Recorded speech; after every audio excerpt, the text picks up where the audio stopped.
We're live.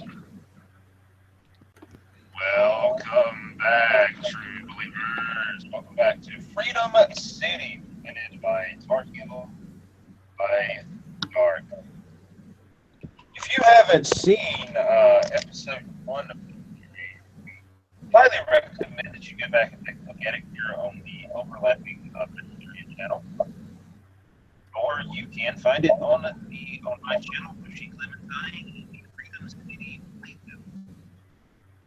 When we recapping last episode, our team dealt with a mechanical threat. A number of what appeared to be intelligent robots that had attacked the Freedom City courthouse while the team was in the middle of almost a press conference of sorts with the local GBN affiliate on AM Freedom, talk shows there. And again, if you haven't seen episode 1, just to let you guys know, the way that we run this is that we present the game as if you are a reader actually reading comic book.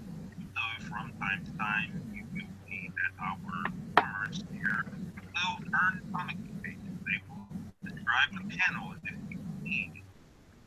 And we open issue 2 with the cover, which I will leave up to the performers to describe what their appearance on the cover looks like, if they are appearing on it at all.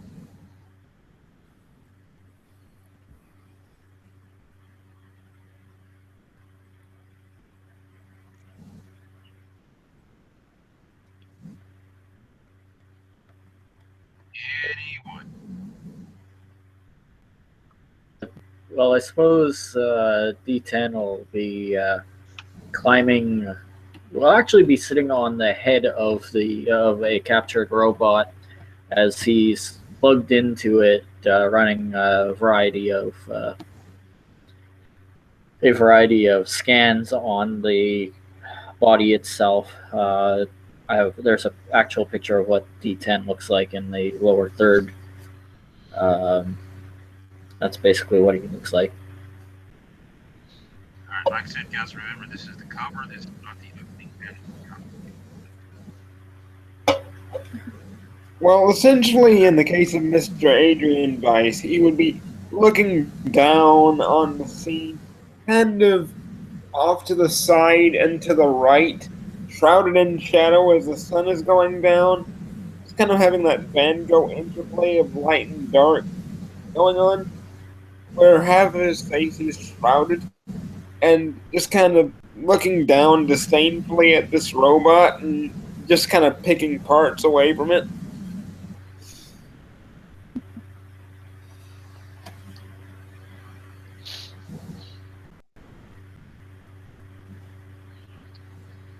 We see Firewolf in his original human form, with his same outfit he had on last time. White dress shirt with his captain's bars on one part of one lapel, and the shark logo on the other, which is a black fist with Shark United States of America on it, and black pants with a white stripe. And he's got shades to cover his eyes, and he's just got his arms crossed and looking out, not directly at the reader, but sort of off to the side, like he's surveying, keeping a watch on what might be happening. Prometheus is looking at the CPU of a computer, while also looking simultaneously. And he looks like he's physically in contact with the CPU and has his eyes closed. As it's almost like there's a thought bubble showing what's inside the CPU playing in his own head. And you can sort of see Aranya through a window as somebody else described, the sun is going down. And she is out on a balcony in the Freedom League Tower thing, screwing around with what looks to be a very nice and very expensive state-of-the-art telescope. Alright, I think we got everybody. Alright, as the reader opens the comic on the opposing page, this would be the left page, over here, we see an advertisement, specifically for a tie-in comic for apparently each one of the characters are going to get a one-shot issue that tells a little of their backstory. And this advertisement is explaining that. The first page of the comic has small inset pictures of each member of the team with a short description of their background. And at the bottom of that page, and I'll be right back up. Yeah. Okay.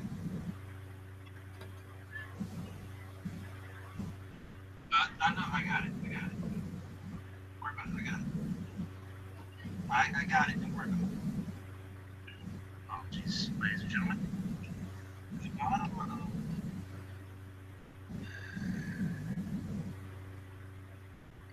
bottom of that page is a brief paragraph describing what had happened in issue 1.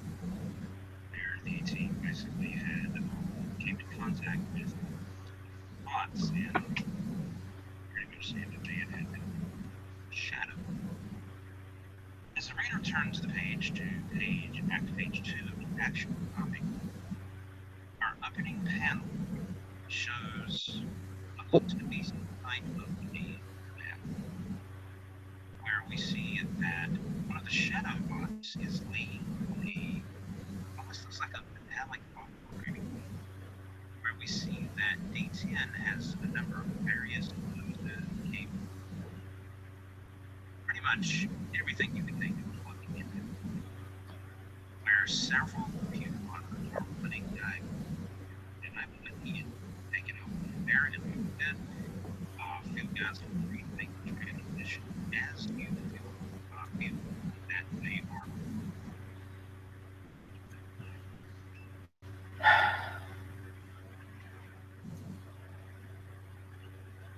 I had a hard time hearing what the last thing he said. Feel free to make. So did I. All right, you take over, and then, like I said, and then let the other performers make just transition into each panel as you guys feel it. D10 will put out a call to the team to meet him inside the now stood down from security supermax lockdown station lab.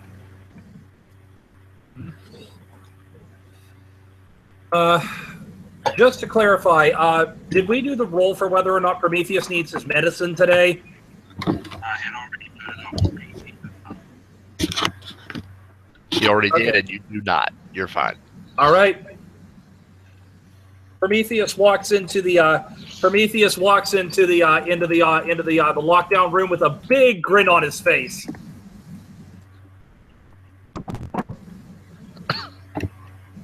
Aranya, upon receiving the call to come and see what D10 is up to,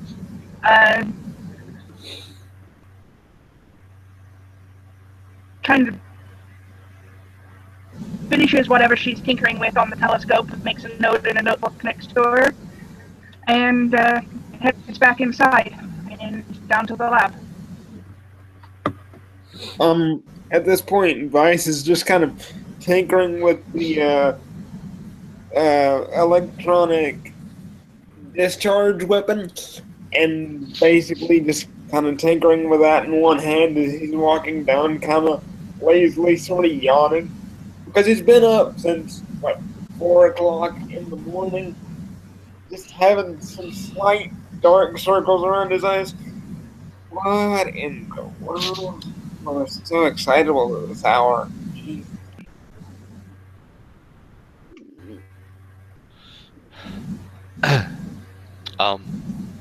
I guess I'll take the next panel.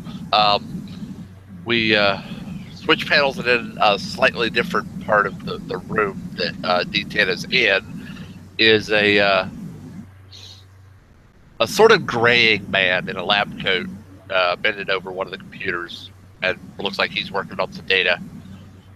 He puts a hand to his ear. Firewolf. And we skip to... Actually, we don't need to skip to it. Yeah, you might want to come see this. And then we zip... Actually, we then zip to the next panel. And we see Firewolf... actually... Let me think how to do this. Yeah, we see Firewolf just walking along the street. He ducks... next panel, he ducks into an alleyway, and the next he's at the door, and he knocks and opens up, walks in human form, and sees everybody else, just nods, and he goes over to see what Eli's working on, which is probably part of what he's helping D10 sort through the data that was on the machines. Probably, yeah. Huh? I said probably, yeah. Yeah.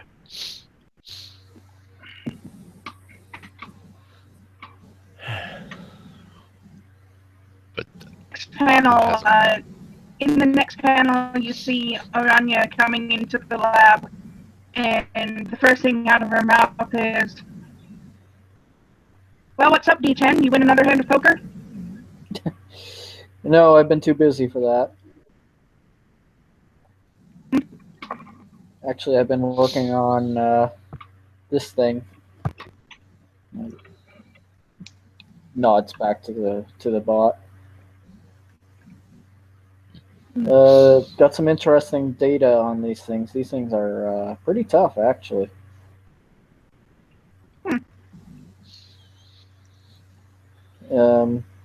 They have some electrical weapons and projectile weapons, capable of stunning at range, and they're pretty fast. Mm-hmm.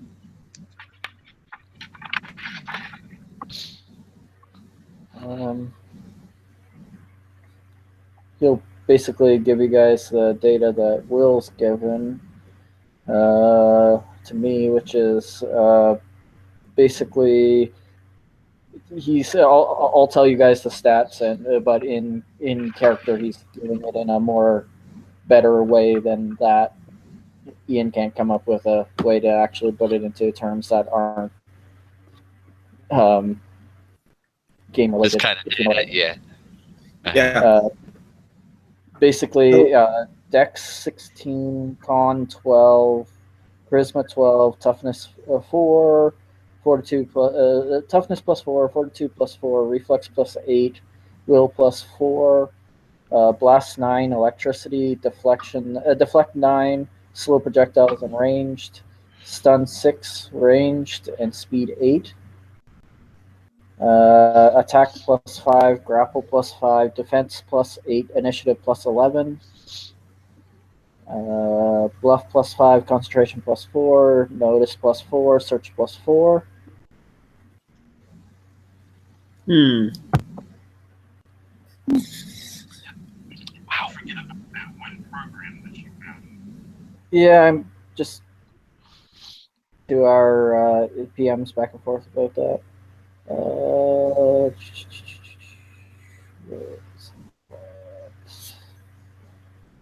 Oh yeah, and he'll go over to another table that's on top of it. I guess the best way to describe it would be really by calling it an Apple II.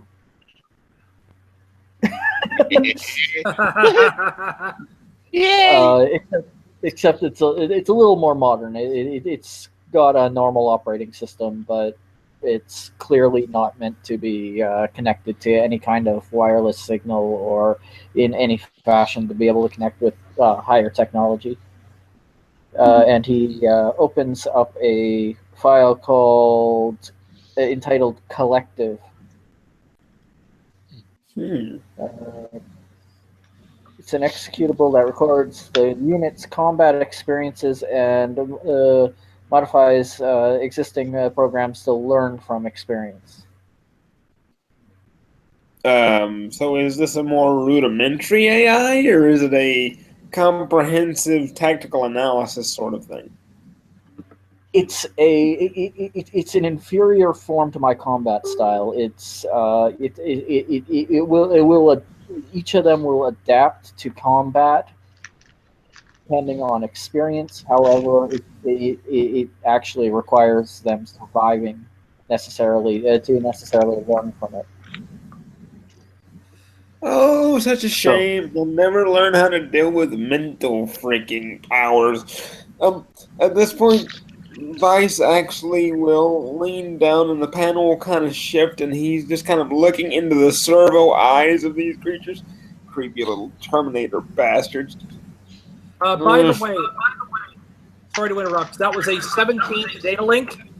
Sorry, not 17, 20 to data link. There Yes, exactly. Okay. there is no the thing CPU is not in. I don't think it's in range. We moved that offsite. Well, the thing is that but he could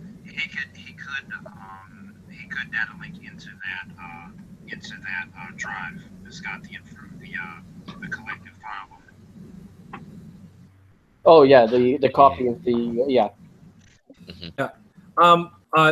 He data links into even though this computer ostensibly cannot connect to any known modern technology, a little flash and a vibrate happens at the back of Prometheus's head, and all of a sudden he connects in, closes his eyes, and basically starts processing this program. Specifically, what he's looking for, and I'm going to roll a computer's roll to verify, is he's looking specifically to find out whether this collective adapter program means that one robot that is connected, basically, if a robot has had an experience, could other robots in the same group adapt from what one of the robots has learned? All right, roll it. Okay, rolling computers based on the data link, and that is a 17. All right. It seems that they could, but in your looking through the files, whatever made these things made them with the intention of preventing them from being hacked. But it does look like that the information can be exchanged over a network, almost like to use a modern term, like an ad hoc wireless network that only works between individual nodes. Prometheus relays this back to D10 and to the rest of the group accordingly. Yeah, the piece the core of this thing is it's been kept separate from any kind of a wireless signal. Basically, there's no way that this could have communicated with anything, at least after capture. That I have been able to find, at least. When Will gets back, we need to roll a fate die for something. All right, keep in mind, dude. It depends on what it is. We don't need an actual fate die. Okay, basically what it is we're trying to figure out whether or not this robot, the robot collective program, has figured out that it could that I used my data link to get into it, and whether it starts to try to hack me. No, It wouldn't be able to be when D10 ripped the processor out of it, when he ripped all the components apart, he disconnected everything. Also, what you're connecting to is a copy of it, not the actual program. Okay. I'll say this: you from that computer where the guy in the lab coat's working, you hear a lot of I wonder. Maybe if we repurpose. If we fiddle with this code here, make it into that code, and then he realizes he's being heard and turns around. Oh, sorry, don't mind Prometheus me. walks over. Prometheus walks over. Prometheus walks over to the guy in the white lab coat, and rolling a computer's roll, basically looks over his shoulder and sees if he can help. And I'm also going to roll data link at the same time to see if he can get directly involved. Well, so data, I'm not going to touch the roll on Eli. If you want to just drop how well he can analyze, what I'm having Eli try to do is figure out how to repurpose it for their purposes. And like I said, that's why I'm going to have data link combined with computers roll. Yeah, I'm also going to roll computers to see if I can figure it, if I can help him further along, because and actually, you know what? Because I have teamwork. Yep. Oh, by the way, that was a 16 plus 7 is 24 for the data link to connect. Hold on. Hold on with your computer roll for the moment. I have teamwork 2, which gives me what's that give me? I forget now. +2 bonus. Sorry? Gives you a +2 bonus. Okay. Oops. Yeah, it gives you a +1 bonus up to a maximum of +3.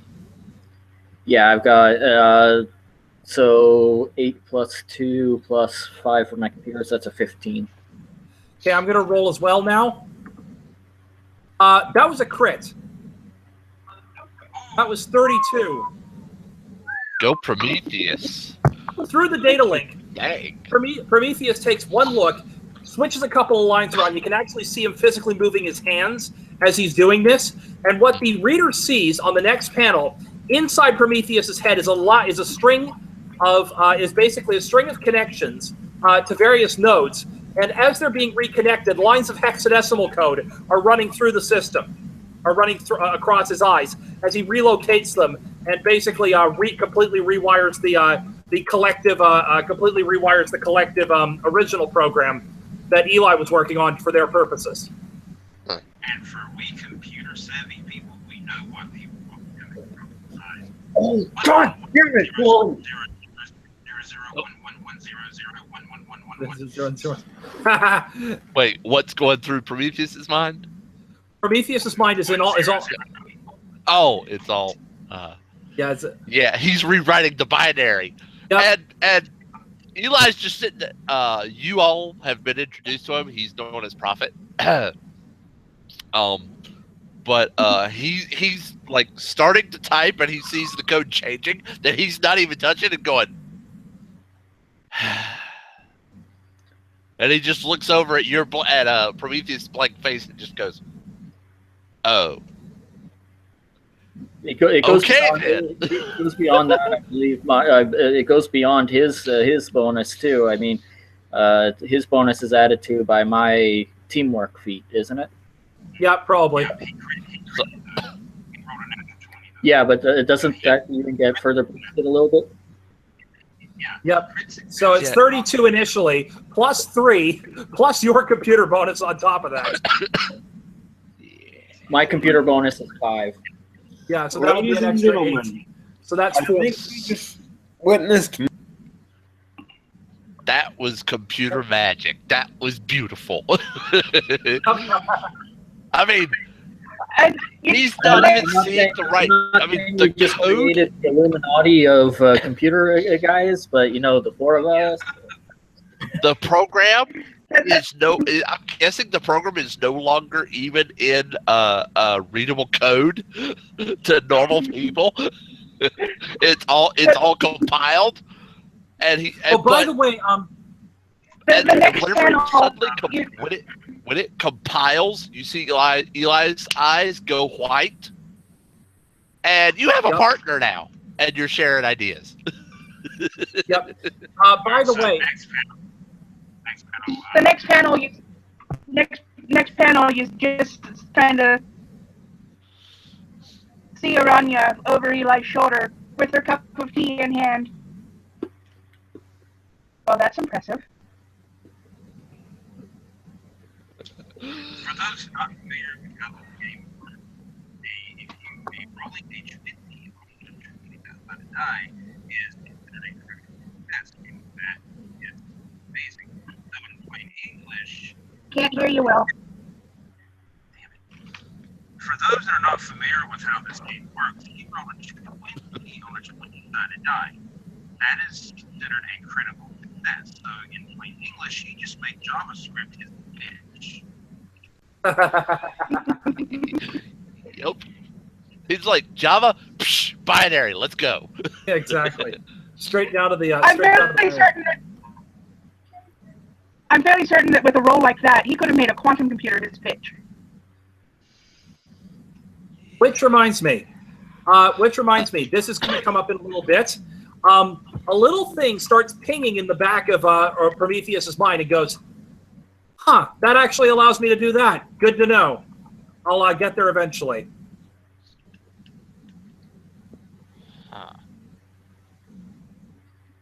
Prometheus has just discovered how to use this data link on computers that are non-wireless activated completely.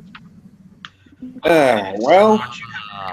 Being able to reprogram this thing, you have this 135 PowerPoint to work with between issues to rebuild this stuff from the ground up. We have 105 points to rebuild our own machine. Mm-hmm. Nice. I translated because he was kind of low. Yeah. I will just kind of look over at Prometheus. Nice job, Maestro. Remind me to pick in your head if I need some computer advice. Actually, at this point, because of the fact that he's on a roll, we're going to have a little bit of an overload moment because remember that Prometheus in his own mind has a singular hyper focus, which basically means he has. I should mention that he has multiple disabilities, one of which is an autism spectrum disorder, which basically means that once he gets hyper focused and he's doing extremely well on something, he jumps it to the next level. Oh. So when he goes, ooh, that worked, let's go here. Yeah. Oh boy. Basically rolling straight intelligence to pick up what in the world this guy is basically doing. Yeah, what? Okay, since I said you've got a partner now, what is he doing? He's gonna be right back. Apparently his computer crashed again. Alright, that's a straight 18. You have a general idea that he's doing something with rebuilding it, but you're not entirely sure how he's doing it. Got it. At the same time. And We can't even afford one new computer right now. and I'll say this: Jeff is good. He's not this good by any stretch. Yeah. So he's looking back. He's looking between the two, between his buddy and his new buddy, going, he is In lost. nerd speak, they're taking a rudimentary AI program and turning it into something that's basically like... That much you caught, but he's not up to speed on where they are with what they're doing. We're losing people, guys. Yeah, we are. Anyway, where was I? Oh yes, as I was about to say, because of his singular hyper focus, Prometheus is going to literally roll a second data link. Actually, correction, a third data link. He's going to roll 2 data links at the same time, and the previous computer roll that had gotten his score up to 40, he's literally just running on a roll before he gets overloaded. He wants to see how far he can go. So the first one is to D10. This is not a hack. This is a simple connection. That was a 12 on the data link. All right. If you want to try to stop it, Ian, you can either roll data link against him, or you can roll a toughness against him. Wait a He's second. not trying to hack you. He's not trying to. Yeah, but he still gets the defense. Of course, yeah. He's trying to get a data link against me? Yeah. But he's just connected. He doesn't want any info. Yeah, If you I'm, have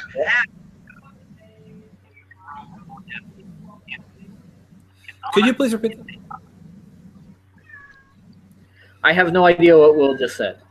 Basically, I think what he was trying to say was that I'm not intending to hack D10. I'm just intending to establish a connection so that D10 can see what I see. It's an automatic thing, man. With no warning. He's no warning, and an enemy robot right there. He is defending.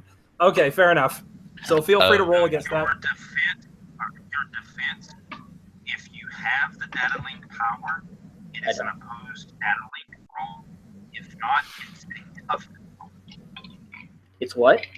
It's either a data link or a data- toughness. If you don't have data link, it's toughness. Okay. 19. Okay, that beats the 12. So you clearly beat that, and there's also a third attempt at a data link, and this is a data link attempt directly from the computer chip directly to a human mind using the new quantum link capability. Against Do it, Prometheus. Pardon? The hell are you doing, Prometheus? Prometheus is trying to because of the fact that but since Vice said remind me to pick your mind the next time I need computer help, Vice is going to be contacted by the attempted link. And that was a 7, so 14. Okay, what do I... Okay. If you have data link, you roll data link against him as an opposed roll. If you don't, it's toughness. Gotcha. And that's Okay. 13. So, yeah. Suddenly seeing a bunch of data and weird shit going on in He my won. noggin. He got in. Yep. And basically, essentially, the speech bubble in his, off right is just ... Might invasive, man. Warn me next time. I'm an empath. I'm used to this kind of invasion, but still, I can barbecue your brain. Yeah. At this point, I'm going to have to roll a toughness roll of my own, just to make sure that he's not inadvertently backlashed by the empathy. Yeah. Mess. Now, the thing is that I'm not sure what my toughness score is over this kind of attack because it doesn't apply to my Yeah. So I basically add my empathy to the D20, right? Yes. Okay, gotcha. You add your ranks in empathy to a D20 roll. Yeah. That's gonna be nasty. That's a 17. Okay, rolling a d20 to see. 9. Prometheus literally. Not only does it backlash, it actually knocked you unconscious. It hurt. Yeah, that's exactly. At this point, you literally see that the line It of should just golden. be your base toughness score under abilities, right? Yep. Well, he only got a 9 on the die, and because of the fact that his power does not actually protect him here, he only literally got a 9. So, basically, the die score was it. So, basically, Prometheus just literally collapses to the ground. He literally collapses to the ground, and all of those golden threads connecting everything. You literally see every single one of them go sever, sever, sever, sever, sever, sever, as his mind collapses in on itself. And Eli turns in place and goes to bend over you to make sure you're okay. That much I will tell Eli to do. He's technically an NPC, but he was my PC in a previous life. So.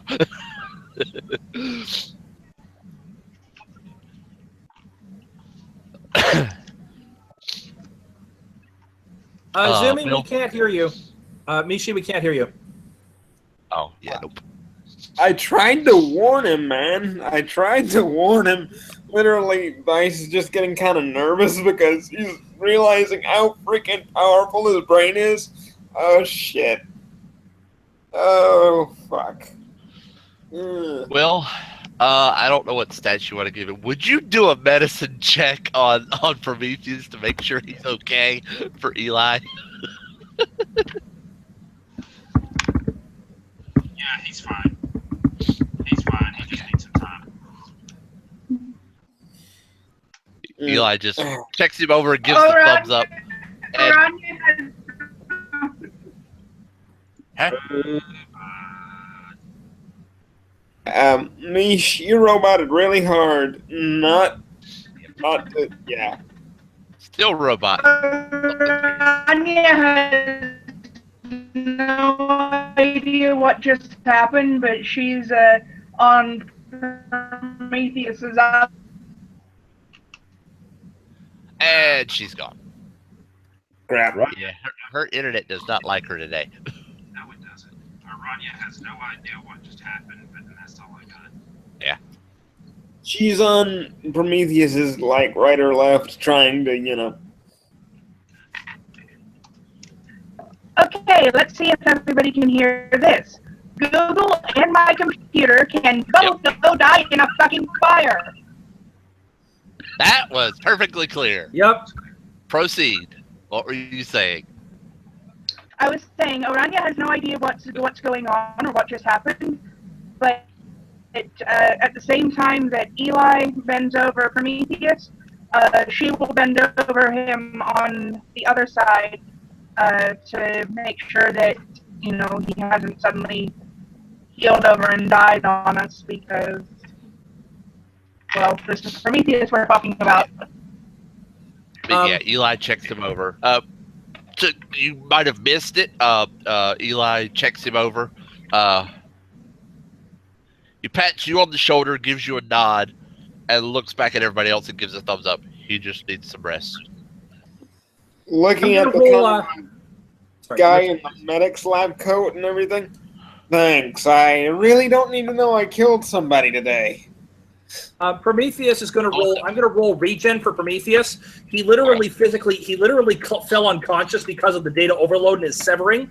His mind is going to try regenning, putting more stem cells back in place to reboot his brain. Yeah. So activating, that's 27 for that's 7 plus the dice for regen, 14. There's time control to speed up the regen that Prometheus is doing. Yes, you can. You will need to rank a d20 plus your ranks in time control. Oh, baby. Okay. Come on, dice stream. I'll roll it. No, I got it now. Okay. It's just being an asshole. Why? Because it's my computer. It's a computer. Ding dong. So that is a total of 14. 13, All right. 14, okay. So what that gives you, Guthrie, that will give you the chance to make an immediate recovery check. Okay, making an immediate recovery check. 7 on the die. What do I need to add to that? Your regeneration ranks. Okay, 14. All right. You were unconscious, so you basically come up to the next damage. Rating, which is staggered and stunned. Okay, I'm going to roll again to try to. Okay, Prometheus realizing that he's lost it, comes back and goes, "Really sorry about that, guys. My hyper focus took over, and I had to push that as far as it would go." Yeah, understandable, but there's a reason why we don't mind hijacked telepaths. Noted and understood. Next time I'll be more careful. And also, whenever this conversation is going on, Jeff turns around and says, "I warn you about lycanthropes," and just stares at you. At this, I'm going to do a system diagnostic check. This is going to be an intelligence compute. This is going to be a computer's roll. Specifically, he's using his own data link to analyze the chip. Is he still getting a low-level feed from the chip? I'll give you That without the roll, yes, the chip is fine. Okay, so the chip. Okay, so the chip is not actually destroyed. Okay, so with the chip being fine, I'm going to roll a second regen to try to get back to normal. And this is the stem cells kicking back in. 18 this time. Okay, you come up to stunned and bruised. Rolling again. 20 on the die. Oh yeah, you're perfect. You're perfect. Uh-huh. So while he's doing all of that, I am attempting to utilize the information that I got from the machine's brain. I'm attempting to utilize the internet or whatever the modern version of said internet, to track down contacts and such who may have produced this thing. Alright, go ahead and make that roll. So, and this is actually a great time for me to pop triage in. Yeah, I have contacts, and I am also well informed. Okay.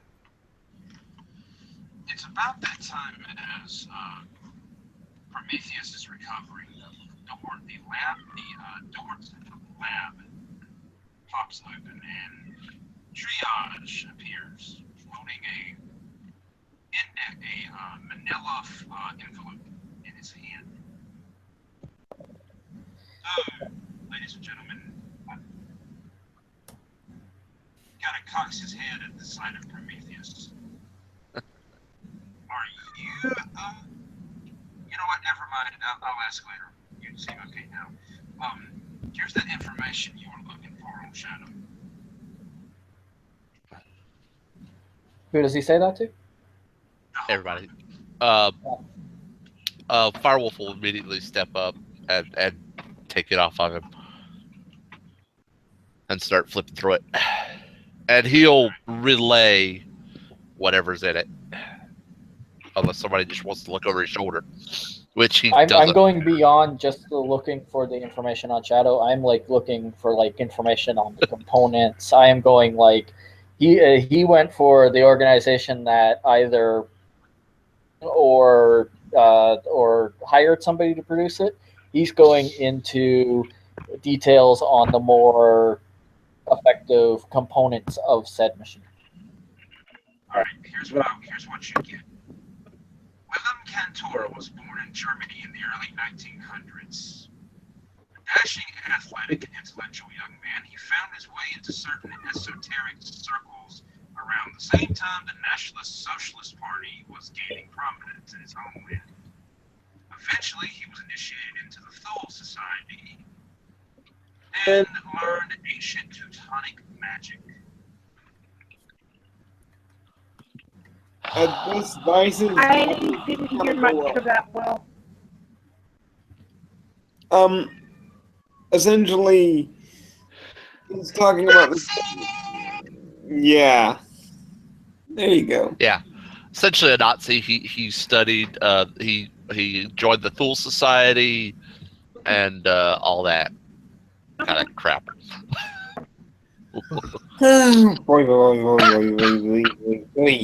It's like Rolling straight up intelligence on this. figures. 26. A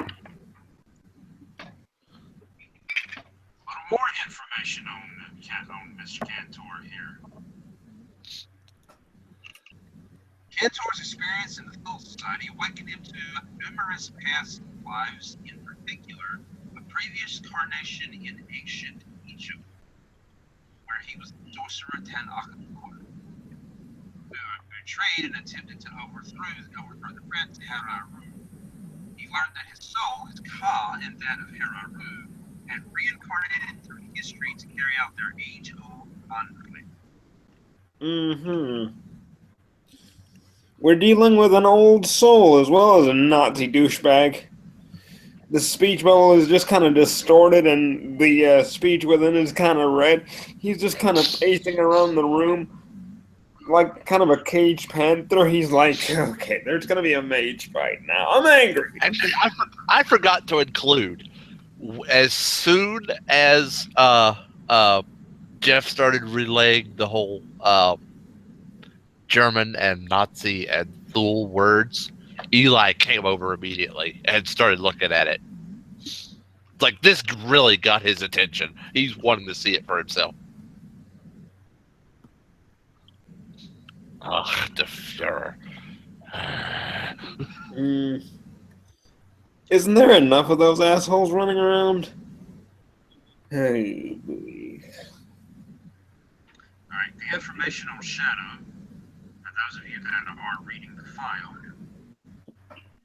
After the fall of the Third Reich, William Cantor, Nazi SS officer and reincarnation of the Egyptian sorcerer Tan Akhenaten, disappeared along with a cache of gold, occult artifacts, and genetic secrets that the Nazis had learned from a gentleman by the name of Karl Zad. Shadow was born out of basically the plan was twofold.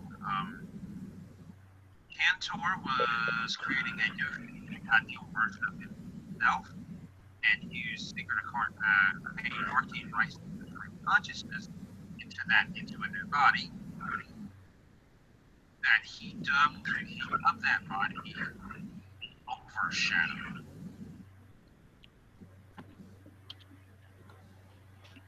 He also produced a beautiful bone lacking his personality, but having his physical power. Psychografting. Great. Just great.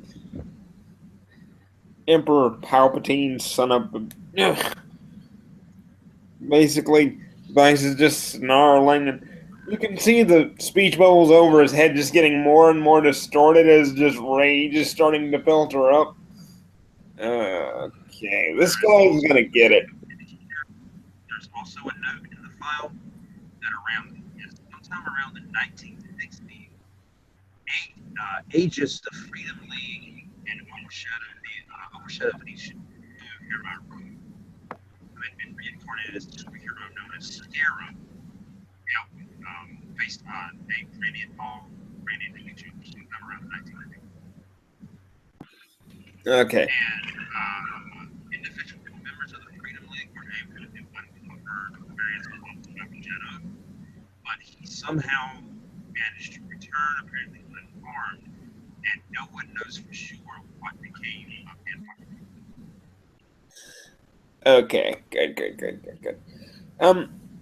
He's basically gonna wander over to Sam and ask a question real quick. Is there some kind of mental defenses Nazi bastards have displayed in this town recently? Or is it like ducks in the shooting gallery? Well, I was here when they fought him in the 60s. I was a very young man at the time. And I don't remember them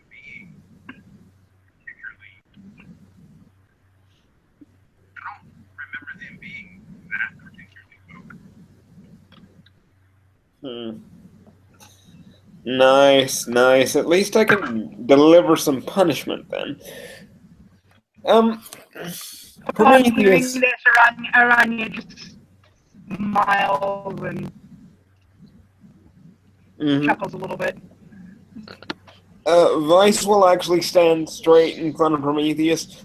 In his super height, I don't know how tall he is, but Vice is about 6'11". I'm gonna need you to hit me, buddy. Prometheus at this point raises an eyebrow and says, "Are you sure? How hard do you want me to hit you?" Trust me, this is gonna be interesting. You people are gonna see something you probably haven't seen in a long while. Just kind of moderate as best you can, but I should be okay. Okay. I need to use my super strength, but I need to pull my punch. So how do I do that? It'll be the same thing like always, but essentially what you're doing is you're damaging him on the non-lethal damage table instead of the lethal damage table. Mhm. Okay. Then in that case, rolling for super strength. Okay. That is a 22. Lovely, lovely, lovely, lovely. That's it. And basically, what happens now? You actually see the dress blues that Vice is wearing lighting up with this kind of red energy, and the suit just kind of crawling on his arms. Things just starting to warp and kind of venom symbiote around him, just kind of creeping slowly down his body. The energy just kind of being dissipated and rippling along the kind of suit. Things just sort of start shifting about, and the dress blues he was wearing are now kind of transformed into kind of a bodysuit with a kind of color scheme similar to the Nightmare Batman theme. You know, the kind of deep, webby black and kind of a nuclear orange kind of deal. Say hello to the 13th Pring Seat, ladies and gentlemen. Nice to meet you. And a quip from Eli. What in the name of Michael? Alchemy. Good old-fashioned alchemy. Am I gonna have to banish you, boy? No. Nothing infernal. Yeah, that recent name, you know it. Firewolf does. But the 13th? You know that 13th recent name.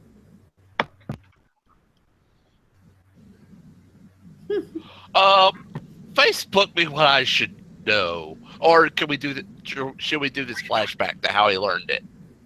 Yeah, we can do it here. Okay, yeah, flashback. Wavy screen. Everybody do wavy screen. Wait. Time for the Tom Warp.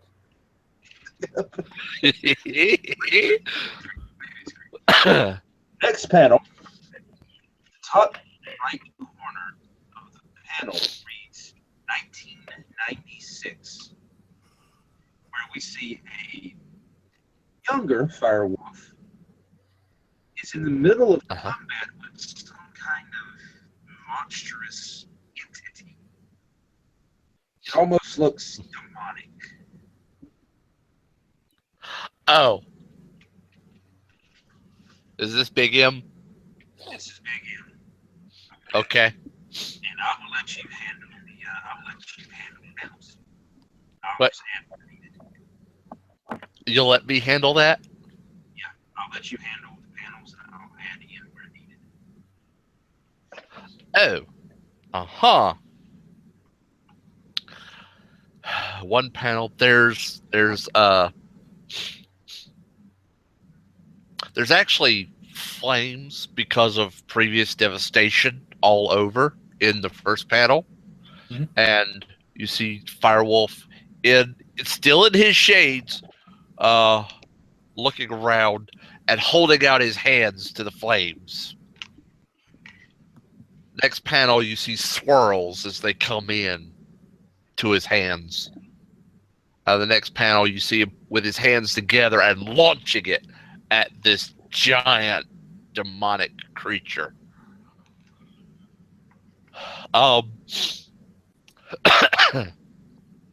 And just you can see that, like, over the next couple of pages, there's more blasts and more blasts, just woof, woof, coming from him. And then you see in the very next panel, after the series of blasts, there's a much younger. Well, you're not sure who it might be. It's a person in a six-pointed star-shaped cowl. It's actually got. It actually looks like a David star. Um, it's white and black with gold. It like for the star shell itself with the tetragrammaton written across the forehead, and he puts a hand on the young firewolf's shoulder and is holding up his other hand, which has what looks like a hand flower on it. And then the next panel, he's pointing the hand with the hand flower at this demonic creature, and whitish flames. They almost don't look like they're colored in. So they're just maybe a couple of hash marks to let you know that to let you see sort of the shape of them. And he's pointing at the creature and just blasting, and you see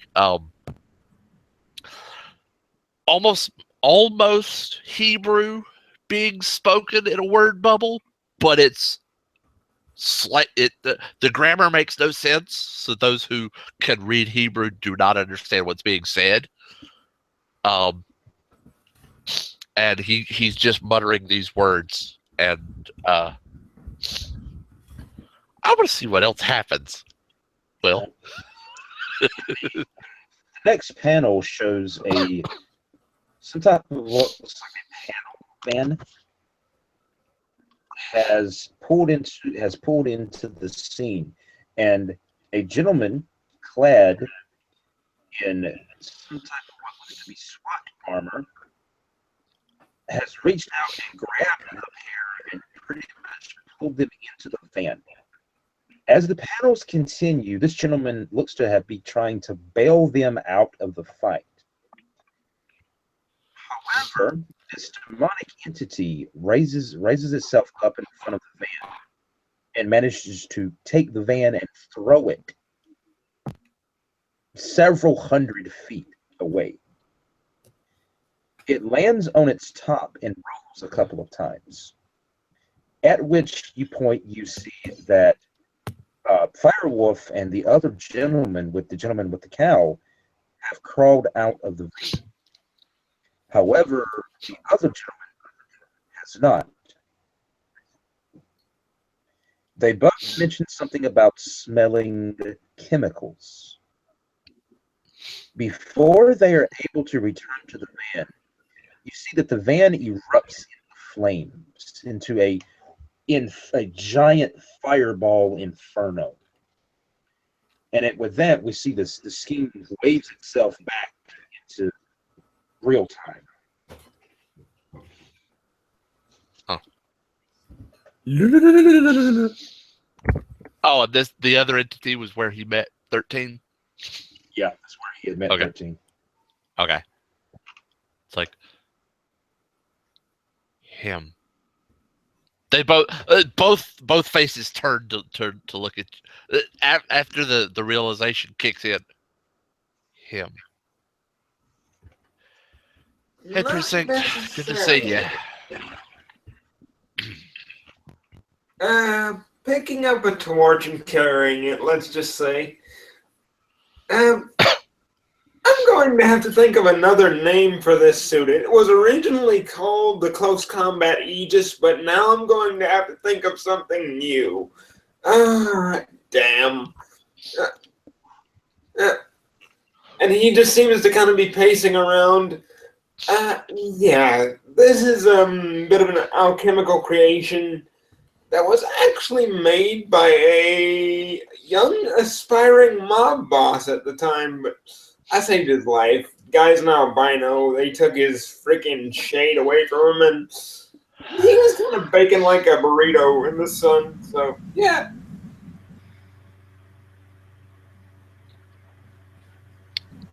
Anyway, D10 is actually standing in a corner, and his eyes are like zeros and ones are rolling through his eyes, like he's going through data. okay. I don't know if you're able to actually pick anything up. If you want to make a roll, you can. That's perfectly fine. I'll give you information if you want to figure it out. But essentially, he's just standing there in like this, basically Venom suit kind of a deal. Oh, he's not even going through data on that. He's going through something else. Okay. Yeah, he's not worried about precinct right now. All right. So, You guys are But Firewolf for one of the reasons it has a map. your echo in, Will. There's one of the computer monitors in the lab here has a map of the city. Actually, excuse me, there's 4 monitors that have been appear to be operating the same computer. It has a map that has been is on those monitors, and in a location on the map, you see a red dot is beginning to flash rapidly.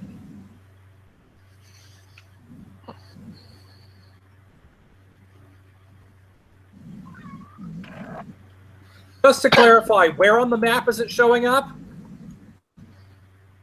For those of you that have the map, it is flashing in the Lincoln district. Okay. I'm screen sharing it for those who wish to see. Yes, can you stop messing with the zoom so that we can actually look? Lower left-hand corner of the screen. Okay. Whereabouts? What street or what point? It is flashing at the intersection of 16th and 6th. Zooming in and enhancing.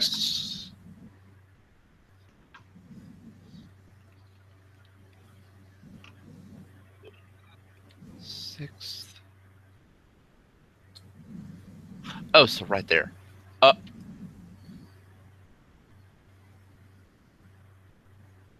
Right Can you here. put your mouse over there? There we go. Yeah.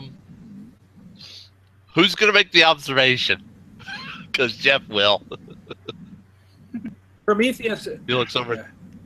Okay, go ahead. Prometheus, hearing a buzz, promptly flips over to the map and seeing the buzz, goes, "Guys, we got a problem." And Jeff looks over. Well, at least I don't have tea around to get cold again. Jeff looks at the map and goes, "That's at the state pen." Uh-oh. Uh-oh. Oh, shit. D10 is going to reach over and activate the televisions in the lab, turn to the local news.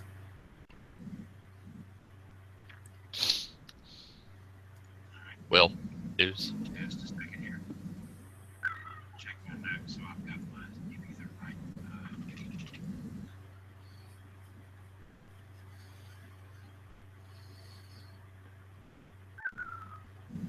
Alright, as he does so, you have turned over to GDN, which is the what looks to be either the CBS affiliate, where you see Oh, you're really low. he has turned on the television in it to the CBS affiliate, where you see in the bottom of the screen is the name Rich Boyer, with the words Is what? recording live. I know what I thought I heard, but I don't think I heard what I thought I heard. First name Mitch. Right? Rich. Oh, Rich. Boyer. Oh boy. Reporting Rich live. what? Rich Voyer. Boyer. Okay. Because I know what I thought I heard, and I did not hear what I thought I heard. Yeah, I think we were Oh, hearing yeah. the same thing. You heard what you I thought thought- you heard. I thought I heard bitch lawyer. Oh, okay. Yeah, no, not quite. That's pretty much what I heard. Will, I'm going to reach over to another panel, which is how I got the big robot in the first place. Flick a switch, and a doorway is going to open in the roof. And I'm activating the flight capability and taking off. Not quickly though. Obviously, he's taking his time to lift off to give them a clue of what he's probably going to do right now. He's just not. He's not pulling taking a it off Batman. yet. He's not pulling a Batman. Yet, but he's Alright, getting ready. so- Okay. So D10 does not hear the report. The rest of the team does. We now go live to the field to Snooze correspondent Rich Royer. Rich? Hi, yes, Patrick. I'm reporting live here from the South River State Penitentiary, where and you actually does say penitentiary. He actually says it that way. Penitentiary. Where I am receiving word that the criminal people of Garot and Wentworth have their own cause just escaped from the penitentiary. And Can anybody hear Will right now? I can. Okay. All I know is I didn't Translation. hear the report, so it doesn't matter if I hear it or not. Translation: Garot and Wentworth have just escaped from the state pen. Yeah. Essentially, what you see is, in the next panel, Vice just kind of quietly going very, very still. They escaped again. The words have literally turned into this horror movie script, and they've just gone crimson red, like he's spitting blood at this very thought. Yeah, it's just And dripping blood. in the next panel, we get a Vice flashback to who Garot and Wentworth are. So, have fun, Josh. Okay. Go for it. Yeah. Just one thing. Will, while he's taking off, he is stealthing and even going as far as hide in plain sight as he is lifting off. That is a horrible roll. That's 13 on my stealth plus whatever hide in plain skill. Yeah, I'm going to take some time on that. All right. Mommy, look at the flying man. Mommy, there's really a flying man. Where? I don't see one. What? Okay. So the next panel. I imagine you got your arms outstretched and just flapping occasionally. It's just a bird. Quit it. Alright, go ahead. Go ahead, Josh. Okay, so the next panel will cut. Yeah. 2 years ago, and it'll be just this dark alley, and basically it'll cut to a slightly younger Vice having fallen on a dented trash can, this big whomp sound, and just this, woman that looks like a, very long-haired Ava Green with these very nasty kind of kukri knives spidering down the wall and literally stringing Vice up by a garrote while this big Terry Crews looking dude comes along and just proceeds to pummel the living shit out of him. And this just goes on into a smaller flashback of the month that he spent under their freaking torture, his nails being ripped out of the beds, his teeth being fucked with, just all kind of scars being inscribed painstakingly, almost artistically into his flesh. And you can just see Vice boiling over in the present day panel, just this nervous, anxious, raging energy. He's just ready to kill something terribly. He just wants to get at him like a rabid dog.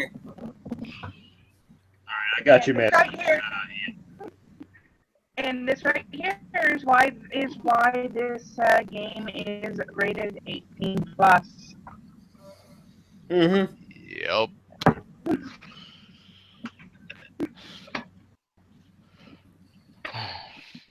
Mm.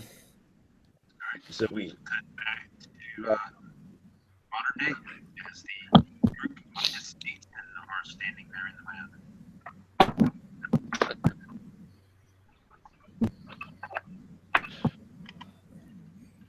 They're not going to get away with it. They're not going to get away with it. It's not. Vice? It's not high traffic in the city, is it? No, not really. Not really. Jeff looks over at Adrian and just says,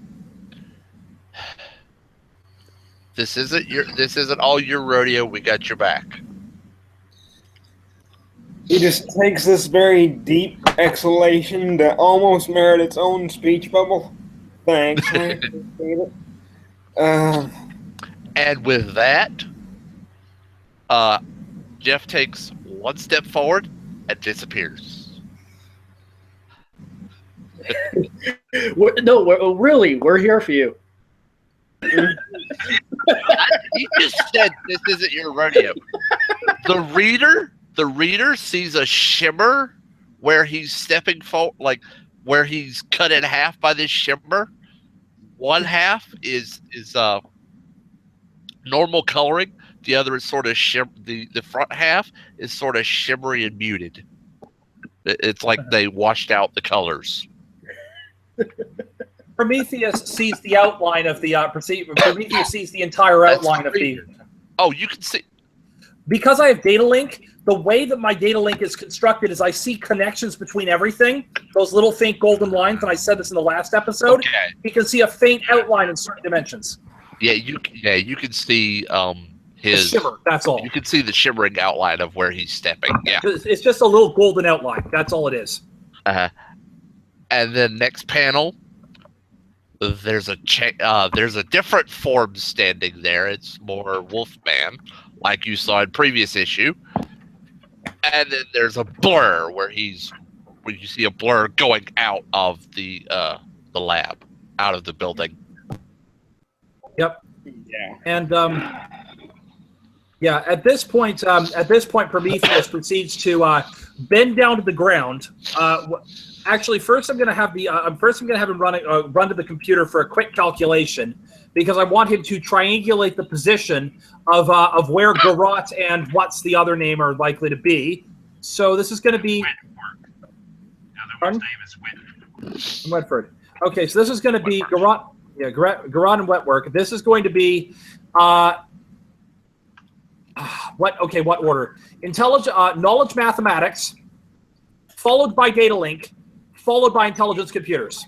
In that order. The knowledge mathematics, that's a 20. Nice. 20 for the mathematics, followed by the data link, which establishes the connection. That is a crit on the die, so that is 32. So yeah, basically this is him seeing the connections of where they are most likely to go based on things like traffic, etc. He's geographical profiling in his head, running this through the computer to be able to triangulate a route most likely where they're going to be in about a couple of minutes, based on security camera footage. This is the computer's roll. That is a 15. And with all of that together, with the roof being open, Prometheus gets down to the ground in a crouch to be ready and pumps his super strength to max. He's literally going to jump through the roof and try to do the leap 1/8 of a mile or multiple miles thing in one go. Oh, I had a thought. Like Firewolf. Really, we're here for you. Bye. But no, you were saying, Walt, you had a thought before I roll that? No. It's just it's separate. Go ahead and roll it. I had a separate idea for. I had an afterthought. What Jeff needs to do. Okay. When he gets and that one, 24. Yeah, nice. Will, do I make it? You are successful. However, I would like for you to pull up your copy of the book. Not sure where I have it at the moment. Let me take a look. Mutants and Masterminds. I want to explain to you what extra effort is. Okay, I don't have my rule book on me. Apparently, it didn't save for some reason or something. Okay, all right. Extra effort is a free action. You can perform it at any time during your action, but only once per round. A hero using extra effort gains one and only one of the following: a bonus to a skill check, increasing your carrying capacity, increasing your movement, increasing a power by 2 ranks for 1 round, a power stun, an immediate additional saving throw against a power with a lasting effect, such as mind control or nullify, or a surge. You gain a surge being gain an additional standard or move action before or after your normal action round. Okay. However, if you do this after you do it, you immediately become exhausted and fall unconscious the round after you use the extra effort. Okay. I don't know if I need to use extra effort to get to use that super leap. You don't. But I was curious to know, but I was just letting you know that you have that option. Okay, right, thanks. Since I By forgot- the way, sorry, you're saying Walt first, and then I'll go. since I forgot to do this, Jeff on his full sprint in Wolfman stops. And this whole panel is sort of a copy of the city, but all of it's bleached. All of it, the colors are just sort of muted. He stops, and he just he takes another. He goes into another passageway, another alleyway. Drops back out of where he was. The colors return to normal. He changed, and he is changed back to normal as he does that. And he's still got his shades on in his human form, and he puts his hand to his shades, looks up. Data link GPS. I'm guessing That is a- me and Walt would probably arrive at the same time, as both of us probably have little slowing us down. Let's see. That is. How far away are we from the thing? Well, let me pull the map back up. Dextry. Okay. Number 36 on the map. You have to cut through 3 or 4 other districts to get to the resident. Yeah. So that is a 18 to connect to the closest GPS satellite. 3 GPS satellites.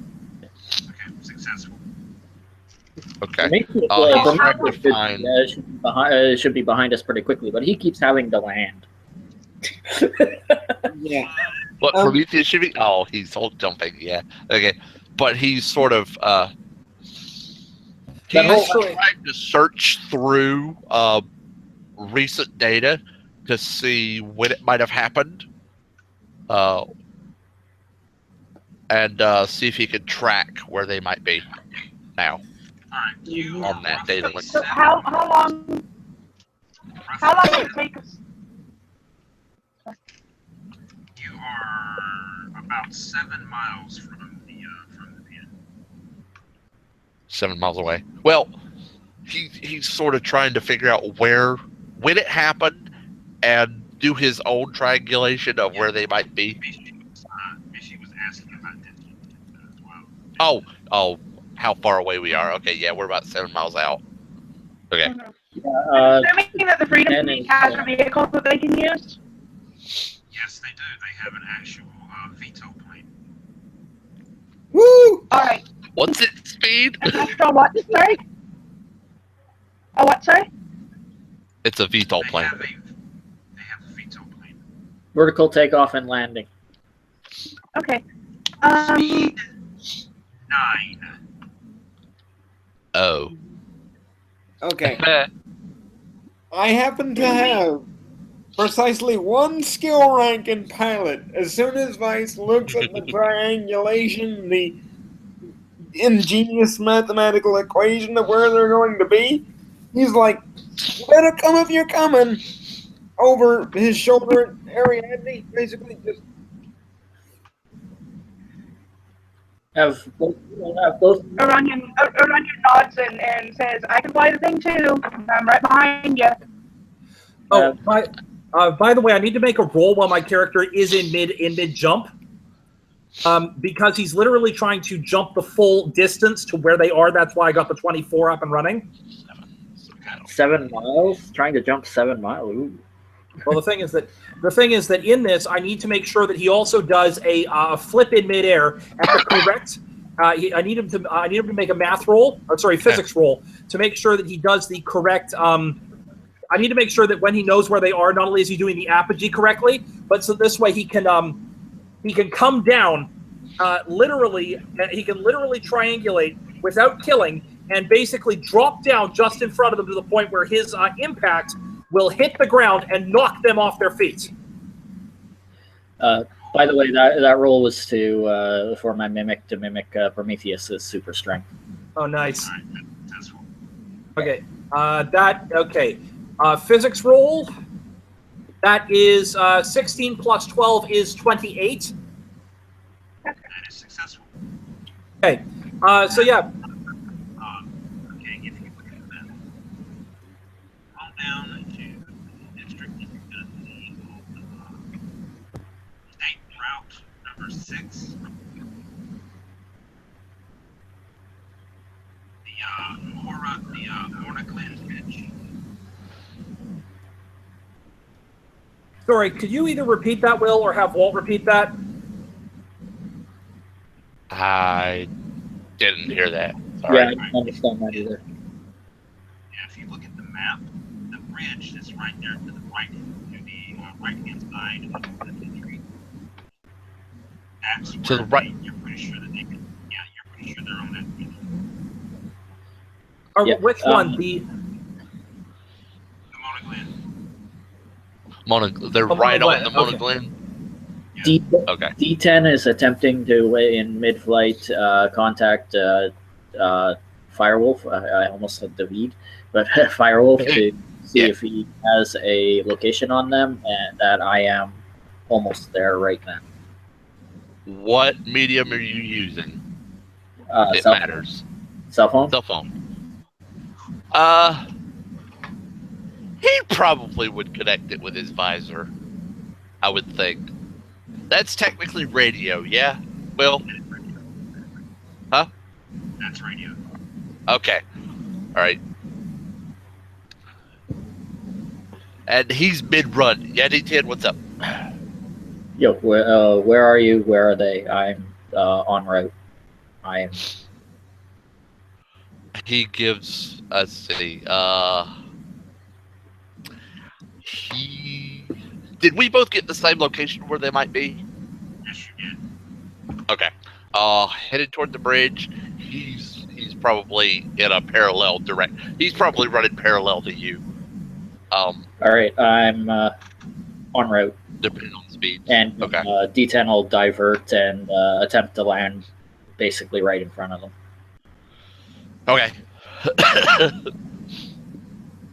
All right. Like, so those that are approaching the bridge, all in that professional comic way, everyone has arrived at the exact same time. Nice. By the way, you guys may want to make sure that Prometheus and sorry, not Prometheus, that that everyone is not standing in a clump around the villains, because Prometheus is going to land with a huge amount of kinetic energy from that from that. We don't know that.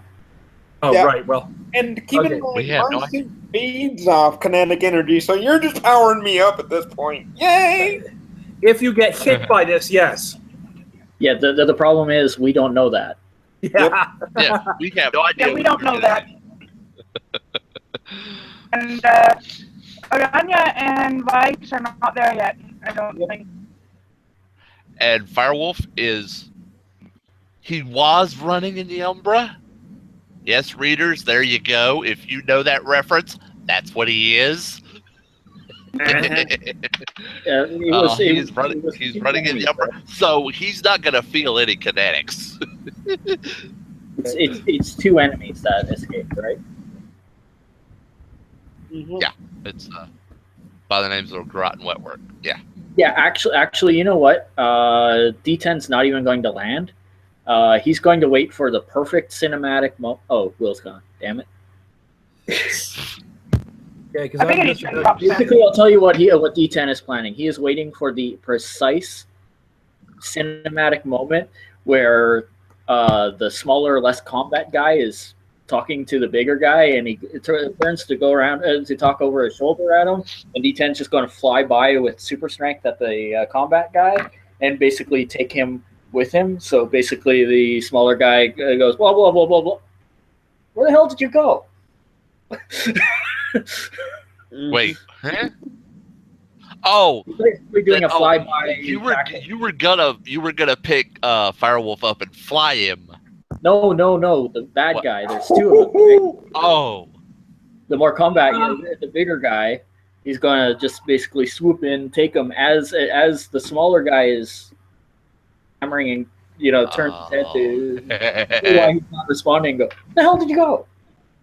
By the way, guys, little bit of a toss in of both science as well as also a little bit of a visual effect here while we're waiting for Will, and I'll have to repeat this when he gets back. The amount of energy, because of the fact that Prometheus jumped high enough that he's falling at terminal velocity around 53 meters per second, he is releasing 95 kilojoules of energy as he hits the bridge. That's a fucking He's lot. gonna destroy the damn bridge. Well, there goes a perfect bridge. There's basically going to be one hole in the bridge, which is going to literally indent the local area. He's going to fall into the water, and he's going to fall headlong into the water. Why don't we just rename you to Collateral? Well, I have an idea. I have an idea. He's not even going to release any energy. He's going to land on the bridge, and he's just going to keep going through the bridge, so there's no impact at all. He just That's exactly it. Well, No impact on the bridge. He's gonna slam right through the bridge. Yeah, there's just a hole in the bridge, and I just need to. He's gonna slam right through the bridge, and then there's going to be this geyser of water coming up as he hits the bottom of the river. Hang on, I just need to check one thing. I need to find out what the tensile of steel. I need to find the tensile strength of steel in joules. You're basically hitting this thing like a bomb. Yeah, you are a bomb at this point. Hitting it like a wrecking ball. You just plowed straight through the bridge. Let's just be serious about nuclear that. bomb. You plowed straight through the bridge and didn't stop. It could not handle the pressure. Yep. Because Now, the thing is, Never make using Miley Cyrus again. and the thing is that if I did it correctly, if I pinpointed the precise flip and kick correctly, not only did it break through the bridge, but Wetwork and Garrot are going to literally, because of how fast they're going, are probably not going to see the hole at the last second and fall through the hole into the water. oh well, if I'm no, not necessarily. If I'm successful, one of them is not going to be walking towards a hole at all. He's going to be flying backwards with a super strength flyboy. But the other one's going to fall into the water. And how high is the? When Will gets back, I need to ask how high the bridge is off the water. I don't know. It really depends on how much weed it's been smoking. How high it is? Yeah, I got it. And you ruined it. Explain it. I didn't try to explain it.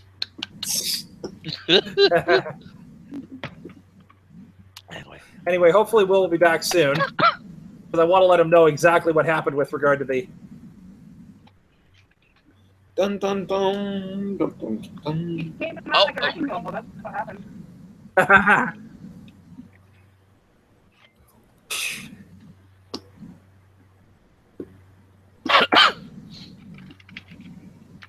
Bill apparently reads us online on Facebook, but for some reason he's not popping back in here. It'll be fixed. He's just having issues. Yep. Well, while we're waiting, I've This break is had brought to issues you where by my, where my internet will allow Facebook chat, but will go nope to anything else. So I understand his pain. So this local break in the comic is brought to you by Bridge Builders United 304. Support your local engineers, people. Yep. So, Will, when you get back, I gotta let you know something. He's back. He's working on coming back. He's got his deal going on. While we're waiting for him, I'm going to go take a tea break.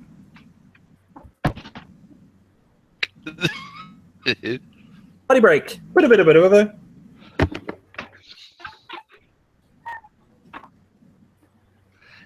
If this was online, like big streamed, yeah, we would say time for a break. Hold on. Did I just hear Will? He's here. He's just not showing up on camera here. We're on I thought audio.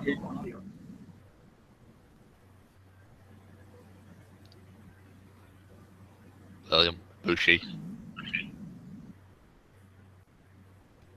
Bushy. I just hope there's not a lot of cars on the bridge. Massive collateral damage. He should have thought of that, but did he? Nope. Oh yeah, there's gonna be like a this is gonna be Terminator Genesis on the bridge. They're either gonna have to repave the roads or repair building roofs.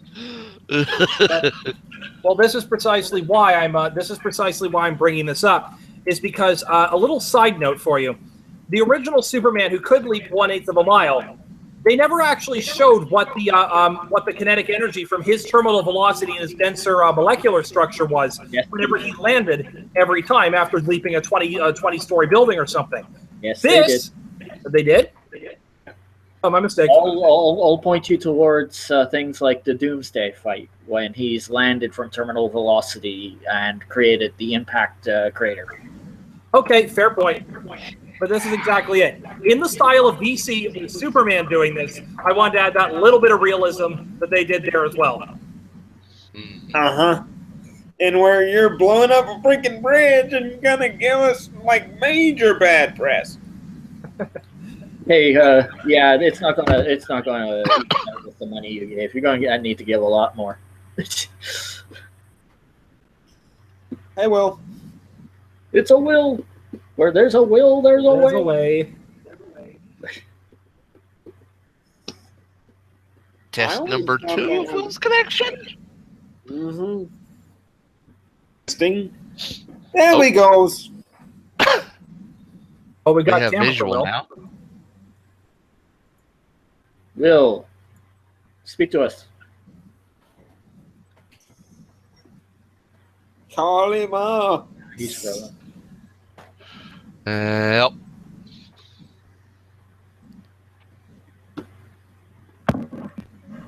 Whoops. Google. If you guys can Don't hear like me, you my either, phone Google. died Hold on. Whoa. to the point Ding. that it's not usable now. So we're gonna try it from here, and I can't Oh, hear phone you is- at all yet. Phone is dead, so. Yeah, we can hear you. Can't hear. He's really quiet though. Can hear him. We hear you. I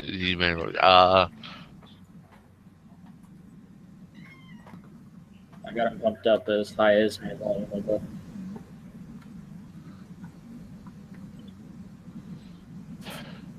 And he just went back. testing. Yeah. I can't hear you at all. You can't hear us? Can't hear us? Mm-hmm. Lovely. I can't hear anything you're saying. Thanks. Google. Love you, Google. Fix your stuff. I almost said that other word. That's how mad I am. And quit hating on the role players. Hey, man. Just jealousy, Yeah, I'm that's pretty what sure it the is. phone's not going to cooperate. But anyway, you guys have managed to make it there. And I said, even if we have to, wrap the issue, you've managed to make it there. But let's see what we can do about finishing up correctly. Can you hear? Test. Can you hear me? Testing.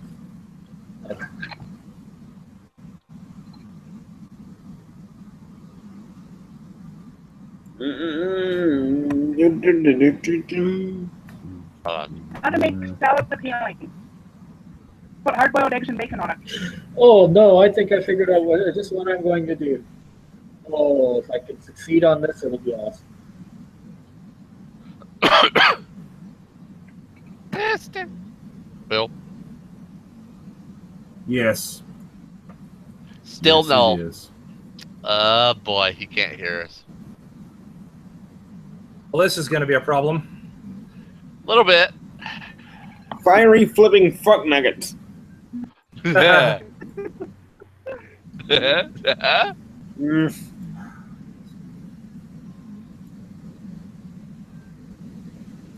Well, since Will can't hear us, Well. Will can't hear us, Shit, like it was doing the other day, where it's not letting me choose the appropriate speaker. It's kicking back to default, and I can't. Thanks, Google. Oh. Yeah. Acting like he doesn't have speakers plugged in. Oh. Well, since Will can't hear us, that means he Okay. can't hear that I'm probably going to be marrying his aunt in the next year. There we go. You can hear me? That's some respect. Just Really? as you say the horrible thing he hears. You're welcome, Guthrie, and thank you for I that. thought I could hear. Will, test. Testing? Check. Yeah. Hey, Will, did you see me? Did you hear me say something about your It aunt? literally let me hear that, then decided to stop working.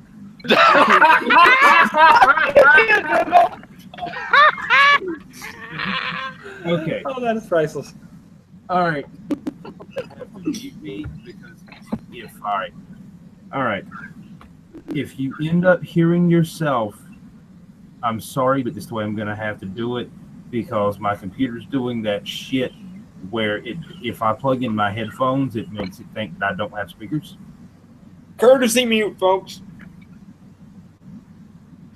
So yeah, you guys are managed to get there, in that comic booky way where everyone just happens to arrive at the exact same time. And in arriving at the exact same time, you see that the Freedom City PD has managed to set up a roadblock on the bridge, much to the chagrin of the very backed up traffic that is waiting to pass. Will, where does Prometheus land? Because he just released 95 kilojoules of energy upon his landing from falling at terminal velocity. Because of the way that I just described that scene, you actually have landed in the river. Right through the bridge? Yeah. That's exactly what I thought. How many people fall with me? A handful. Do Garrote and Wetwork fall along with me? Yes, they do. Bingo! Now I need to ask. One more question I need to ask. How high is the bridge off the water? About 40 or 50 feet. Okay, that means that there's a possibility that Garrote and Wetwork just died. No. Let's go to. Not How many heroes fell with Prometheus? Only the ones that were actually on the bridge, which were just him, because D10 had not landed yet, and Firewolf had not actually walked onto the bridge. Okay. Uh-huh. Can you hear me well? Yes, I can hear you. Awesome. Swooping in, and because I copied Prometheus's max super strength, I am attempting to catch one of the two escapees, and lollygag, fly them back into the prison, and just drop them inside the yards. And Nice. Do you want me to roll for that? Yeah. Yes, I do. while he's still overhead and coming down, Jeff has stepped out of the Umbra beside the bridge and is picking up his head. He's in his human form, but he goes,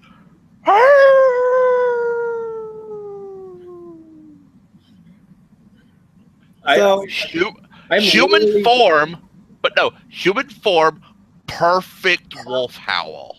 Basically, when you go to hell, D10 basically flies just like 10 feet over your head. Uh-huh. And So- fly. So there's this poof, poof, poof. I was going to say you get pushed up a little bit by it, but no. But That's a 20. Will, with that, summon 5 on my side of the bridge, 5 on the other.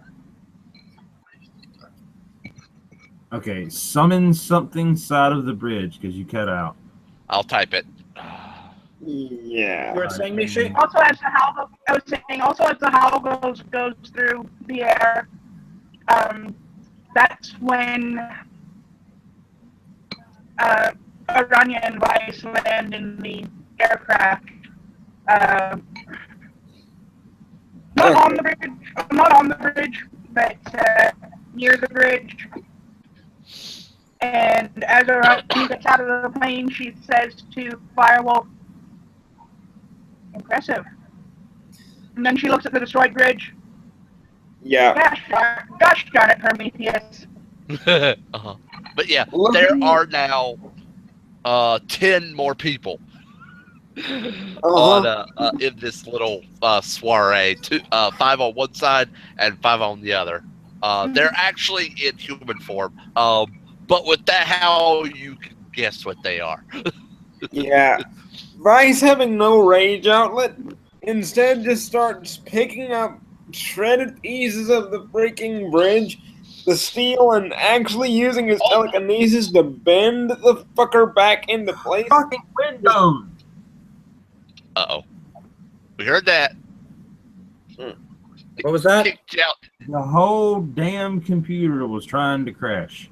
Mm-hmm. Just Hangouts, my PDF reader, the whole motherfucker was just trying to crash. Yay! Mm-hmm. You still hear us? Yeah, well, again, Google and HP, you know what? Fuck you, because once my tax check comes, when my Pell Grant check comes in, we're not going to deal with this problem because I'm going to replace my tablet. So yeah. All right. So, Will, that's a 26 on my attempt. You have secured both. I've secured both. Okay. Nice. Oh, he grabbed them both. Okay. He's just flying them Justin- back to the prison. Okay. However, Oh. However, you have secured them both, but in the process of you securing them, where Prometheus had landed and destroyed the bridge, you see that there is a civilian car sliding. Oh. Okay. Not to worry. This is where Do I Prometheus see is. do I see where I am? Speaking you're seeing as a free action, he'll nod straight up. He'll look at Prometheus, nod straight up at the car, and fly off. Yep. Okay. I am going. Before anybody does anything else, I'm popping the time control. Mm-hmm. It's only 8, but I'm trying to slow down time just long enough that I can find a way to secure this car, Yeah. or Essentially, help everybody else secure it. Oh, while while Vice is trying to find something to get his rage up, yeah. one of these actually they're in uniform, in Marine uniform. One of them looks at you, that's on whichever side you're on, walks over and slaps you in the chest without warning. Slaps Prometheus in the chest. No, slaps Vice in the chest because Okay. they realized what Vice was trying to do, and so they're helping. Yeah, yeah. Bam! He's literally trying to repair the bridge while this crazy shit is going on. 19 on the telekinesis roll to basically try and correct some of the fucked up steel girders that the human atom bomb just crashed into. All right, successful on that, and Stellar Wind, you are successful in your time control as well. Okay. So what you guys? I'm also gonna. Can I also pop a The space? wolves are Can I also also- trying to get. hang on. Go ahead. Can I also pop a spatial control to try to bring the broken sides of the bridge a little bit closer together, and basically make the gap a little less. Make the gap a little more narrow so that the bridge can be repaired more easily. That's actually really cool. Definitely, That is definitely really cool. That is Normally, you can't normally do that, but I'll rule a cool that one.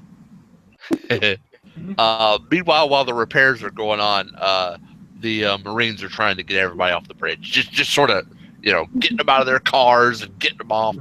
If they have to, they'll drive the cars off the bridge, that sort of thing. I mean, really, honestly, if it was just D10 out there, he probably would have done something differently, especially about the car. But seeing that the entire team basically is there, it's like, oh. By the way, Okay, that was a So that was a 18 plus 2 is 20 on the spatial control. Alright, then. Successful. Nice. Yep.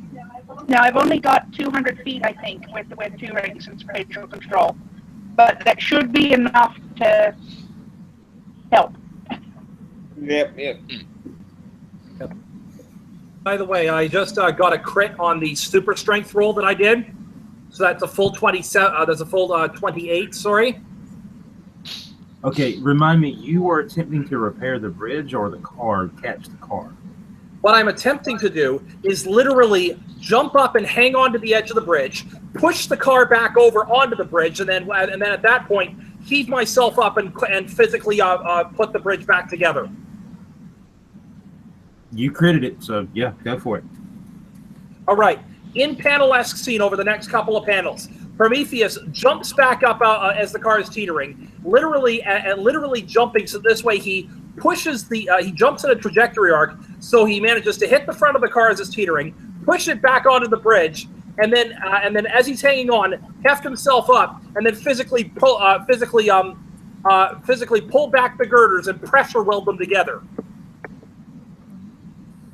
Mm-hmm. All right. Also, as you tip the car back over, you happen to notice that on the windshield of the car is a U.S. military base pass sticker.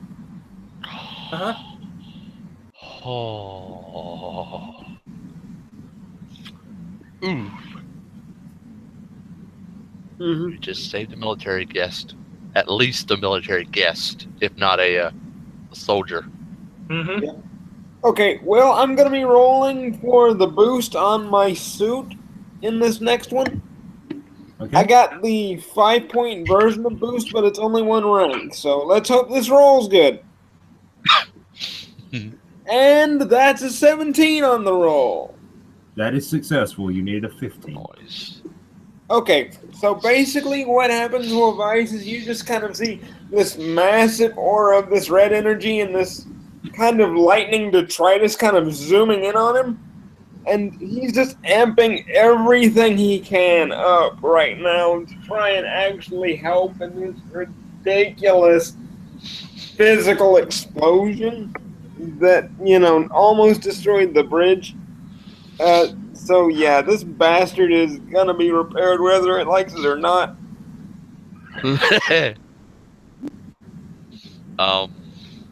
Is there any sources of fire? Because I don't think Firewolf can produce just yet. The only real sources of fire that you can think of, there's none visible. The only thing you can think of is the sparks from these car spark plugs. So all the That other could stuff help. she doesn't carry a lighter. Yeah. He probably should start carrying a lighter. But Jeff will actually walk over. He'll see one of the cars that's just staying there. It probably happens to be the one that Prometheus just saved. But he's walking over to the broken part of the bridge and trying to help weld it with fire control. Mm-hmm. That is. That's a 5. Okay, so probably not necessary. Doing it anyway. Clear plus 22. Yeah, 22. To pull the fire out of the spark, to pull the sparks briefly out of the spark plugs and sort of channel it toward the broken part of the guardrail and sort of weld it permanently. All right. You have done so, however, you apparently didn't know your own strength, as you have managed to pull the spark out of one of the Freedom City Finest's cars. But you also noticed that upon you doing that, the the lights and sirens on the car immediately turn off. Oh boy. Oh boy. Oops. Alright, that's a 22 on telekinesis, basically. Just making sure that everything is nice and cheered up. My abilities are temporarily boosted by that massive discharge of what can only be described as alchemical energy from the Philosopher's Stone being converted. And so you just kind of see the suit kind of amping Vice up, purified oxygen just being pumped through the mask, and basically him just, amping up his limits. He's just like, lifting fucking steel with my brain is hard fucking work.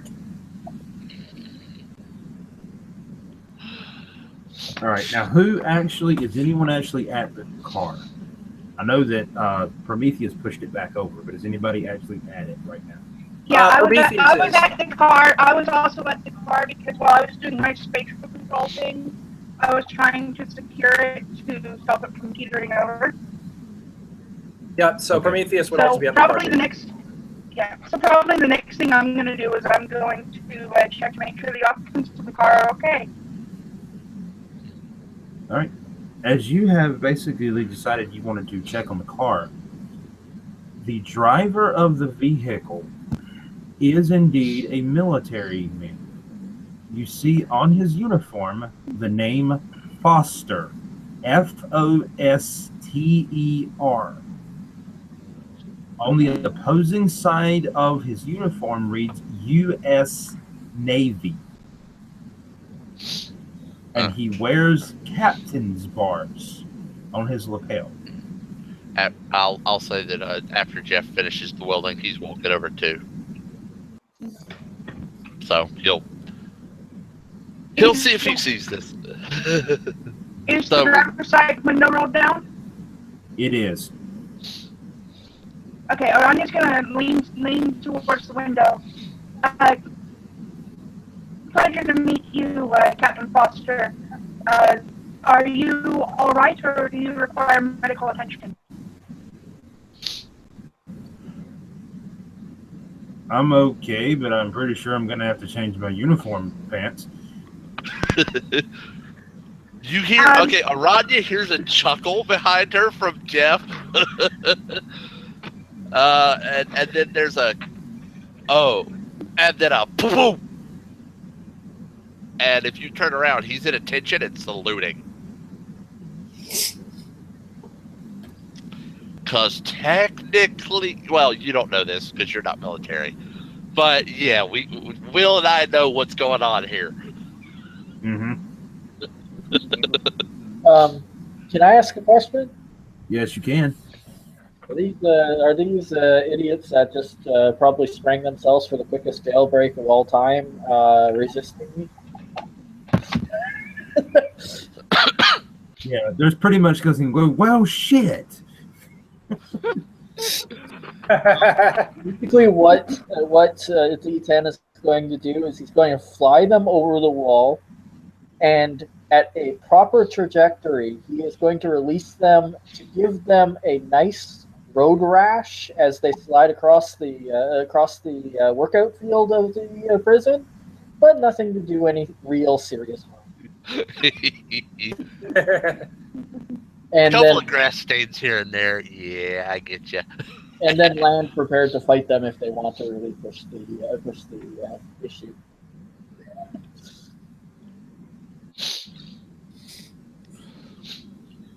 So yeah, the bridge repairs are completed in a matter of 10 to 20 minutes. Is there anybody else in the car with the Navy captain? There actually is. There's actually another lady in the car. She wears a set of army ACUs. Soldier's rank is present in the middle of her uniform. Army Major's rank. Pardon? She's Army Major. She's an Army Major. U.S. Army on one side of her uniform, the other side, the letters CHULPAK.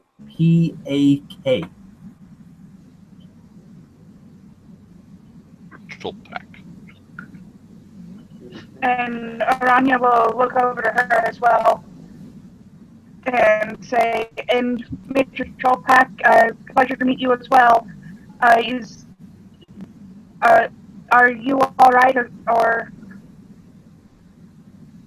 here in like 2 minutes if you need anything? No, I'm okay. I told this dumbass he shouldn't have came this way to begin with. But at this point, he's sort of actually has he hasn't been noticed, so he's gonna stand there. Jeff is standing there, not saying anything, saluting. By the way, Aranya's gonna glance over her shoulder and then step out of the way so that Jeff is in the line of sight of the occupants of the car. Okay. The hilarious thing is on the left side of the panel, Vice, who's lifting this, giant steel girder back into place with his brain, has started with this very large, tuppling wheeze of a laugh and just started busting out laughing. At Jeff standing there awkwardly, So, by the way, Prometheus during all of this has briefly worked by sight. That was a 26 to my medicine roll. Well, hang on, let me double check that. Sorry, I think medicine was hilarious that everybody is dealing with all of this and nobody's going. Where are the culprits again? Yeah, no.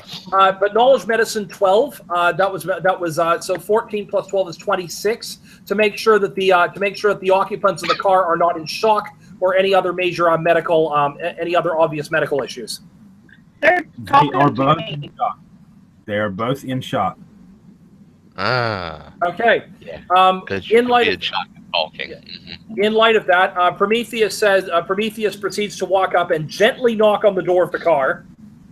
gently knock on the passenger side window because he's on the right hand side and says, "You are both in shock. Do you need? You are both in shock. May I suggest bringing you to the nearest medical facility for medical attention?"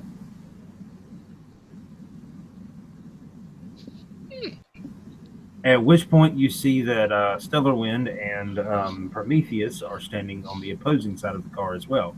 Or excuse me, Firewolf are standing on the opposing side of the car as well. Firewolf standing there like a dumbass, saluting. Because it's so ingrained in him. He's just like, superiors better salute until they acknowledge me. Actually, hearing the shock, he goes, "Wait, and drops it." And walks over, gives the man an offhand salute. "Sir, ma'am, we need to get you out of here." I'm sure we'll be. Look, I'm sure we'll be fine. We're not hurt. You may not their do that now, eyes, their pupils say otherwise. Like, you may not be feeling it, sir. But this man's a medical professional. And he says otherwise. Thought bubble going on in Bryce's head. All right, what was that, Michi? Stellarwind leans over to the window again and says, "With these kinds of accidents, you might not realize that you're injured until much later. It's best to get a look over now and avoid potential problems down the line."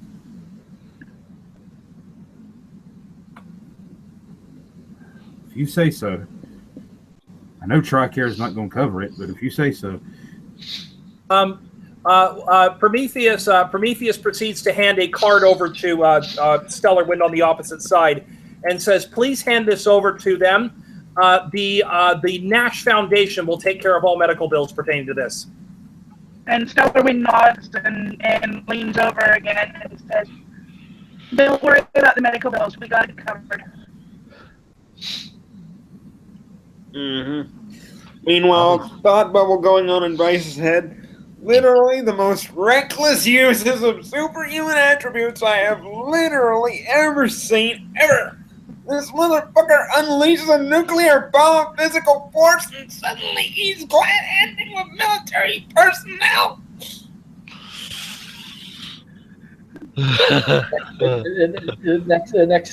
Next panel.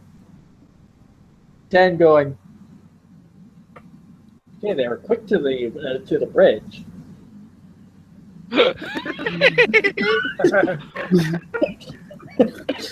We have civilians to handle. Thank you very much. Meanwhile, back on the bridge, Aranya is on her phone. Emergency services ordering ambulances down and taking a walk around to see if there are any other civilian casualties. That's part of what. Yep. There actually is one. In the process of Prometheus landing on this bridge, he managed to kick the back of the bridge up through the bottom of a vehicle. At which point you see that there is a steel girder that has don't laugh, this isn't meant to be a sexual joke, but penetrated the chest of a gentleman inside of his vehicle. And Aranya sees this and just goes totally pale. Does she notify Prometheus? And says to the 911 operator on the other end of the line, better make that 3 ambulances and get them here as fast as you fucking well can. Does Prometheus hear? You're saying that over communication, so I definitely know that Jeff hears that. Okay. So that was over my phone. He sort of tunes that out and picks up on Eli. Eli, if you want to, Guthrie, make me a notice roll. That was my notice roll, 19. plus, hang on, I'm checking my score for notice. I can't remember if it's a 4 or a 12.